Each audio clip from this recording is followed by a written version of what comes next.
MNC fund வந்து ஒரு super quality சொல்லலாம். நான் எம்என்சின்னு சொன்னாலே வந்து ஐ invest only in MNC companies. MNCs company பொறுத்த வரைக்கும் இந்த குவாலிட்டிக்கு வந்து எந்த ஒரு டவுட்டே இருக்காது. ரொம்ப ரொம்ப ஸ்ட்ராங் மேனேஜ்மெண்ட் இருக்கும், ரொம்ப ரொம்ப ஹையஸ்ட் டெக்னாலஜியில் இருக்கும், ஏர்னிங்ஸ் வந்து கன்சிஸ்டண்டா இருக்கும். ரொம்ப செக்மெண்ட்ல பாத்தீங்கன்னா தேர் மோனோபொலி. இப்போ உதாரணத்துக்கு வந்து நெஸ்லே பாத்தீங்கன்னா வந்து அந்த மதர்ஸ் மில்க் ப்ராடக்ட்ல வந்து தேர் மோனோபொலின்னு சொல்லலாம். அதே மாதிரி இஃப் யூ டேக் குமின்ஸ் இந்த இண்டஸ்ட்ரியல் பேக்கப் பவர்ல வந்து தேர் மோனோபொலி, பாஸ், சீமன்ஸ் எல்லா செக்மெண்ட்ஸ்லயும் there are very very consistent business.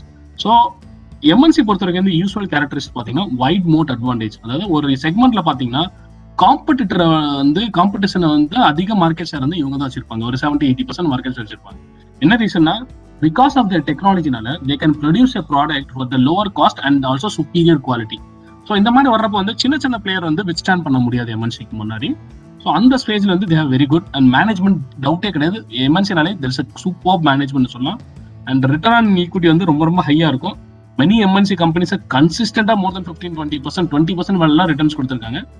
Balance sheet ரொம்ப ரொம்ப ஸ்ட்ராங்கா இருக்கும். என்ன ரீசன்னா எம்என்சிஸ் பொறுத்த வரைக்கும் பெரிய கடன் பெருசா பிரச்சனை இருக்காது. They will have very very strong balance sheet. The balance sheet will not be cooked up balance sheet and strong global brand.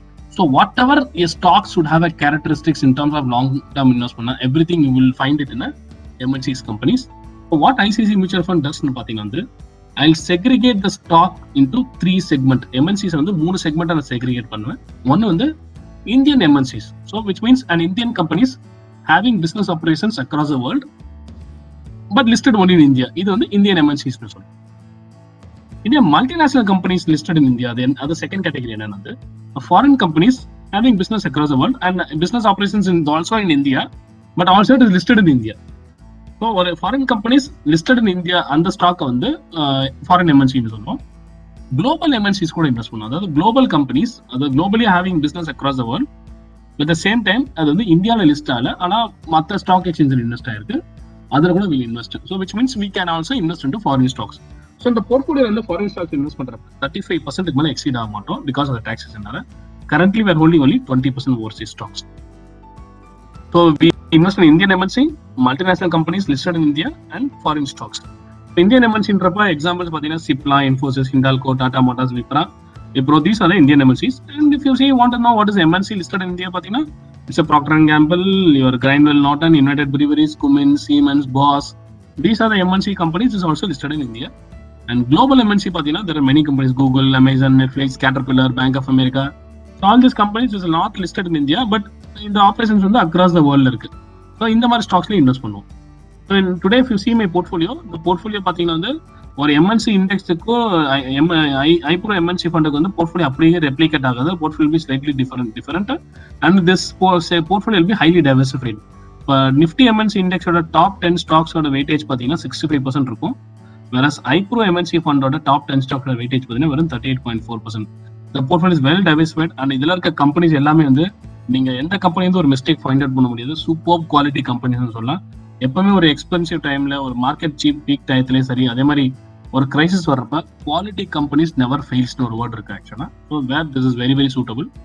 And foreign stocks பொறுத்த வரைக்கும் வந்து ஒரு பர்டிகுலர் கண்ட்ரி இல்லாட்டி பர்டிகுலர் செக்டர் மட்டும் கிடையாது. Investment many countries, USA, Germany, Netherlands, European கண்ட்ரீஸ்ல invest பண்ணிருக்கேன். And அதே மாதிரி டெக்னாலஜி ஸ்டாக்ஸ் இன்வெஸ்ட் பண்ணிருக்கேன், ஹார்ட்வேர், பெட்ரோலியம் ப்ராடக்ட் ஸ்டாக்ஸும், பேங்கிங் ஸ்டாக்ஸ் இன்வெஸ்ட் பண்ணிருக்கேன், ஆல்கோஹால் பேஸ்ட் ஸ்டாக்ஸ், இந்த மாதிரி வந்து மல்டிபிள் கன்சம்ஷன் ஓரியன்டட் ஸ்டாக்ஸ்ல இன்வெஸ்ட் பண்ணிருக்கோம். அண்ட் இந்த ஸ்டாக்ல எந்த எக்ஸ்சேஞ்ச்ல இருந்து will இன்வெஸ்ட்னா we will only invest foreign stocks listed in NYSE, New York stock எக்ஸ்சேஞ்சில் இன்வெஸ்ட் ஆயிருக்க ஃபாரின் ஸ்டாக்ஸ்ல மட்டும் தான் இன்வெஸ்ட் பண்ணுவோம். அண்ட் இந்த ஃபண்டோட பர்ஃபார்மன்ஸ் பாத்தீங்கன்னா MNC as index itself has not performed in the last 1 year or 2 years, I would say that. So that itself gives a very good opportunity to invest. And last 1 year return on the fund return பாத்தீங்கன்னா 62.7%. The same time MNC ஓட index return பாத்தீங்கன்னா only 33.9%.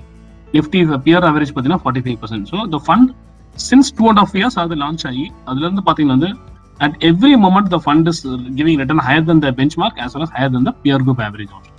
So best fund னு சொல்லலாம் ஆக்சுவலா. இந்த fund வந்து STPக்கு ரொம்ப suit ஆகும். லம்சமா கூட நீங்க 100% இன்வெஸ்ட் பண்ணா no doubt என்ன ரீசனா there is a lot of return opportunities are rising here. And these are the business MNC business பாத்தீங்கன்னா never ends. இப்போ யுனைடெட் பிரேவரிஸ் நீங்க எல்லாம் எடுத்தீங்கன்னா it is a never ending business னு சொல்லலாம்.